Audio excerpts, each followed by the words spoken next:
Hello there, people. So now this is going to be the start of a new chapter which is called Gravitation. So in this chapter we study a lot more advanced concepts than the ones that you're already familiar with. So for example, if I were to just give you a couple of equations in which we have seen the use of the concepts of gravity. So you know, for example, that weight is given by this formula, right? The mass times the acceleration due to gravity, or another way of understanding this constant is we also say this is the gravitational field strength. And you also see this formula again. For example, if I were to talk to you about gravitational potential energy, so you know that that is given by this expression, right? So this is another place where you see some concepts of gravity. But now when we are going to talk about this chapter in A2, we'll be taking a much more macroscopic approach. So basically we'll be talking about planets or even satellites in orbit and how they interact, how are masses affected by those. So a lot of the stuff that actually explains a lot of real life scenarios will be understood with the help of this chapter. According to your examination, this topic is of a lot of gravity, a pun very much intended. So for example, in your 100 marks A2 paper, you get around 10 to 15 marks worth of a question based on this chapter alone, right? And again, a prerequisite for this chapter is the last chapter of circular motion, right? Because when we talk about planets or any other sort of a satellite which is in orbit, we assume that that orbit is approximately circular, right? So this is so circular motion is a prerequisite. And you may remember there as well I gave you an example that in planets in orbit, the centripetal force is provided by the gravitational force of attraction. So we'll be looking at that in a lot of detail in this chapter.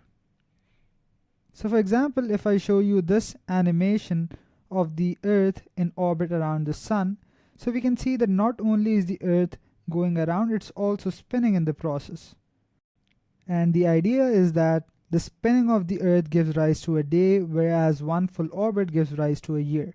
So how does this orbit take place in a manner that it never drifts out of the circle, right? So there must be some certain science to this which is allowing it to rotate in this sort of an orbit without either drifting in, either coming in and crashing into the sun, or drifting out into deep space, right? So that is also due to the force of attraction, and we'll be studying that force of attraction between the Earth and the sun or any other planets or satellites in orbit for that matter in a lot more detail, right?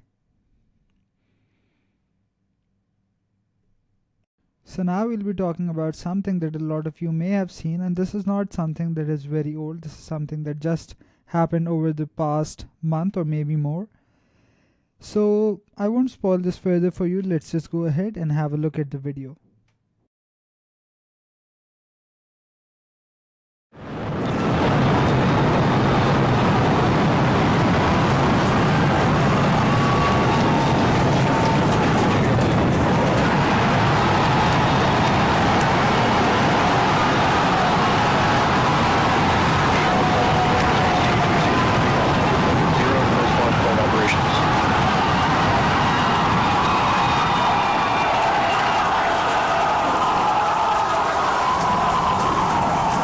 Chamber pressure is nominal.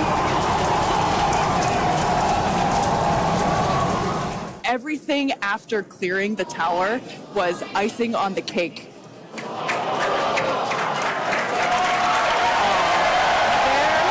Easter and the Starship vehicle. So apparently after clearing the tower, everything was not the icing on the cake. So the idea is that a lot of people started bashing SpaceX for not having a rocket which clears the atmosphere, which does not get launched into outer space. And here you can see the face of a person who actually has money to burn. And the idea is that this rocket was never intended for actually going out into the space. If you just ever look into SpaceX, what it had to say about this launch, this was just a test rocket, And what they did in this launch was just to have a feel of how the conditions go and how their experiment tests out, so that they can improve if there are any shortcomings in their future rockets, right? So this wasn't a total failure. This actually provided SpaceX with a lot of insight as to what were the problems and how could they improve them further. But theoretically speaking, if you do have a rocket which you want to project into outer space, what speed should it have?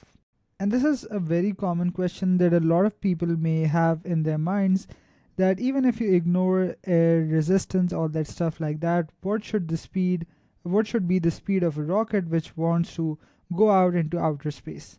Now, this is actually one of the things that we will be discussing in this chapter, and this is something called escape velocity. So basically, the idea is just that the rocket must have enough speed that it can escape the atmosphere of the Earth and go out into space.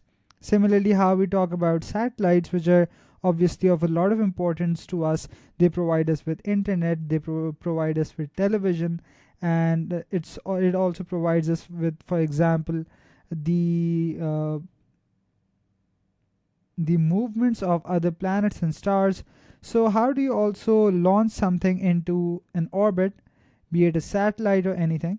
So that is just a teaser of what is to come in this chapter. So stay tuned and you'll learn a lot in this chapter. Bye.